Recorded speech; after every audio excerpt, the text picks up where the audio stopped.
आदित्य और प्रीत की जिंदगी इस मोड़ पर आ पहुंची है कि जहां खुशियां और दर्द का संगम एक साथ नजर आ रहा है। शादी के बाद जब आदित्य प्रीत को अपने घर लाया तो उसने सोचा था कि अब उनकी जिंदगी की सारी मुश्किलात खत्म हो जाएंगी, लेकिन किस्मत को कुछ और ही मंजूर था। आदित्य की मां ने साफ कह दिया कि वह इस शादी को कभी कबूल नहीं करेगी। यह सुनकर प्रीत का दिल टूट गया, लेकिन उसने हार नहीं मानी और हाथ जोड़कर सास से माफी मांगने लगी।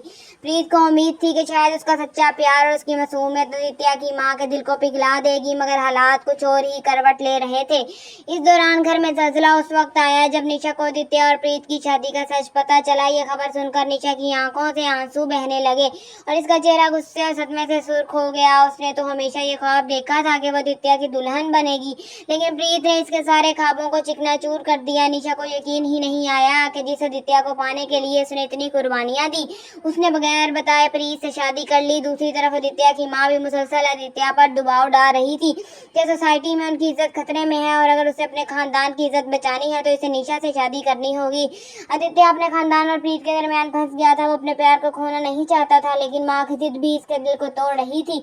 मजबूरी में इसने प्रीत से कहा कि हमें ये घर छोड़कर जाना पड़ेगा। ये सुनकर प्रीत का दिल दहल गया, क्योंकि उसने हमेशा ये ख्वाब देखा था कि शादी के बाद वो अपने ससुराल में खानदान के साथ रहेगी। लेकिन असल धमाका तो तब हुआ जब प्रीत आदित्य की मां को मनाने के लिए दोबारा घर लौटी। उसने हाथ जोड़कर कहा वो सिर्फ इस खानदान का हिस्सा बनना चाहती है, किसी की इज्जत छीनना नहीं। इतने में अचानक निशा वहां पहुंच गई और जैसे ही उसे ये हकीकत पूरी तरह समझ आई कि आदित्य अब इसका नहीं रहा, उसने अपना आपा खो दिया। गुस्से से कांपती हुई निशा ने सबके सामने कहा कि अगर आदित्य ने इसे धोखा दिया है तो वो इसे धोखे का बदला जरूर लेगी। इसकी आंखों में ऐसा जुनून था कि सबके रोंगटे खड़े हो गए।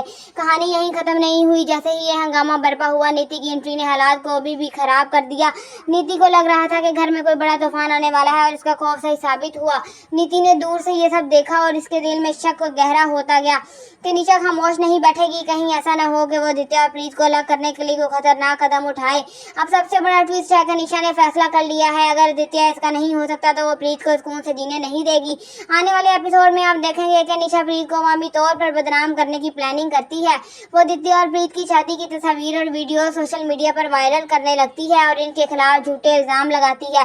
इतना ही नहीं, वो आदित्य की मां को भी अपने बहकाने में ले आती है और यकीन दिलाती की कोशिश करती रहती है कि प्रीत ने किसी जादू टोने से आदित्य को फंसाया है। सोचिए दोस्तों, जब ये सब आदित्य और प्रीत के सामने आएगा तो इनकी दुनिया एक बार फिर बिखर जाएगी। क्या क्या आप इस बारे में अंदाजा लगा सकते हैं कि आदित्य अपनी मां और सोसाइटी के खिलाफ जाकर प्रीत का साथ देगा या फिर दबाव में आकर वो प्रीत से दूर हो जाएगा? और सबसे बड़ा सवाल यह है, क्या निशा और नीति मिलकर प्रीत के खिलाफ कोई ऐसी साजिश करेंगी जिससे इसका रिश्ता हमेशा के लिए टूट जाए? इस बार की कहानी में ट्विस्ट इतना खतरनाक है कि नाज़रीन की धड़कनें थम जाएंगी। आदित्य और प्रीत का प्यार इन सबसे बड़ी आजमाइश से गुजरने वाला है। क्या इनका रिश्ता इस तूफान को सह पाएगा या फिर नफरत और साजिशों के बोझ तले जमकर हमेशा से टूट जाएगा? जी हाँ दोस्तों, हमारे साथ रहिए। हमें सब्सक्राइब, कमेंट, लाइक, शेयर करना मत भूलिएगा।